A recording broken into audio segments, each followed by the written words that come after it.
Hello' guys, আজি এটা important update দিব বিচাৰিছোঁ। আজি NRCৰ যিবিলাক আধাৰ বায়'মেট্ৰিক লক হৈ আছিল এওঁলোকৰ কাৰণে সুখবৰ।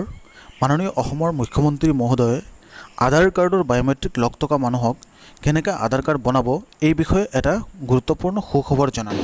আধাৰ অসমত নিৰন্তৰভাৱে আধাৰ ইস্যু কৰি থকা হৈছে, আধাৰ কাৰ্ড মানুহক দি থকা হৈছে।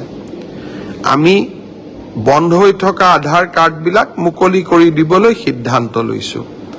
অহা কিছুদিনৰ ভিতৰত বন্ধ হৈ থকাসকলে আধাৰ পাব। কিন্তু সকলোকে সকলো সময়তে আধাৰ দি থাকিব পাৰি নেকি? আজি জন্ম লোৱা 16 বছৰৰ তলৰ লোকসকলৰ কথা বেলেগ। 100% আধাৰ কাভাৰেজ হৈ যোৱাৰ পিছতো প্ৰাপ্তবয়স্ক কোন লোকে আকৌ আধাৰ ল'বলৈ আহে? সন্দেহৰ অৱকাশ থাকে। সেইবাবে আমি এটা আজি চৰকাৰে সিদ্ধান্ত লৈছোঁ যে আধাৰ লোৱাৰ আগতে অন্তত 2014ত NRCত আবেদন কৰাৰ প্ৰমাণ থাকিব লাগিব। NRCত নাম আছে নে নাই দ্বিতীয় কথা, কিন্তু আবেদনটোতো কৰিব লাগিব। যদি আবেদনেই কৰা নাই, তাৰমানে আপুনি 2014 চনৰ পিছত অসমত আহিছে। অৱশ্যে এই সিদ্ধান্তৰ পৰা আমি চাহ বাগিচাৰ লোকসকলক দূৰত ৰাখিম, কাৰণ তেওঁলোকৰ হাতত ফিংগাৰপ্ৰিণ্ট নধৰে, চকুৱেদি আধাৰ ল'ব লাগে। আমি মেচিন আনিব পৰা নাই, কিছু আধাৰ আমি জেনুইনলি দিব বাকী আছে।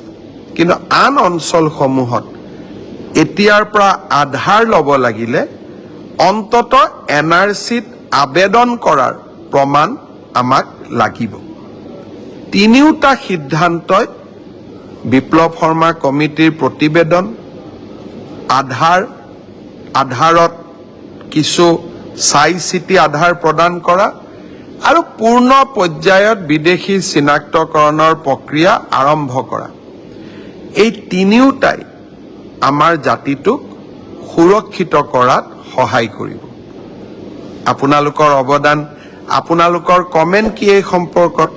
কমেণ্ট বক্সত গৈ আপোনালোকে কমেণ্ট কৰিব।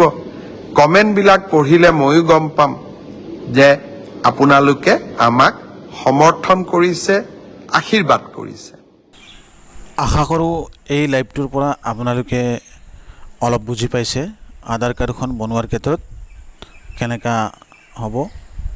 আৰু এটা কথা মই ক'ব বিচাৰিছোঁ আজিৰ এই ভিডিঅ'ত, NRCৰ যিবিলাক মানুহৰ আধাৰ কাৰ্ডৰ ফিংগাৰৰ যিখন ফৰ্ম আছে, যিখন ৰিচিপ্ট আছে, সেইখন যেতিয়া ফিংগাৰ মাৰিছিলে তেতিয়া বহুত মানুহৰ ফিংগাৰৰ কাগজখন হেৰাই গ'ল। তেনে ক্ষেত্ৰত তেওঁৰ প্ৰব্লেম হ'ব আধাৰ কাৰ্ড নতুন বনাবলৈ, কাৰণ অলৰেডি এনৰল বুলি দেখুৱাব। সেই বিষয়ে লৈ পেলাই মোৰ চেনেলত এটা ভিডিঅ' বনাইছোঁ। আপোনালোকৰ এনৰলমেণ্ট নম্বৰটো কেনেকৈ উলিয়াব পাৰি সেইটো চাই ল'ব, আৰু যাৰ যাৰ এই প্ৰব্লেম আছে এইটো ছল্ভ কৰি ৰাখিব। 2 নম্বৰ কথা, আপোনালোকে যোনে যোনে NRCৰ এপ্লাই কৰিছিলে, এপ্লাই কৰা কাগজখনো লাগিব পাৰে বা NRCত নাম অহা কাগজখনো লাগিব পাৰে এই বিষয়ে বনাবৰ কাৰণে।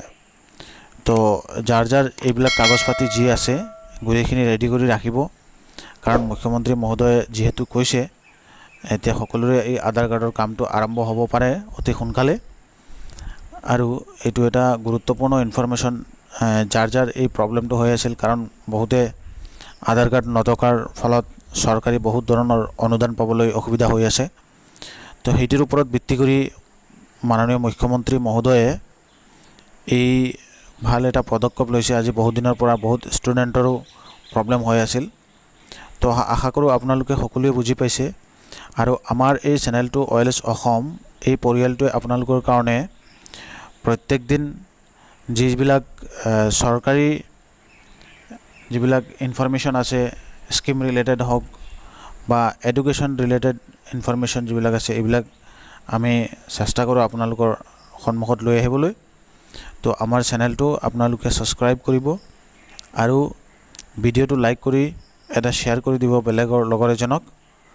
ধন্যবাদ জনালোঁ আৰু আমাৰ লগত সংযুক্ত থাকিবলৈ আমি অনুৰোধ জনালোঁ। ধন্যবাদ।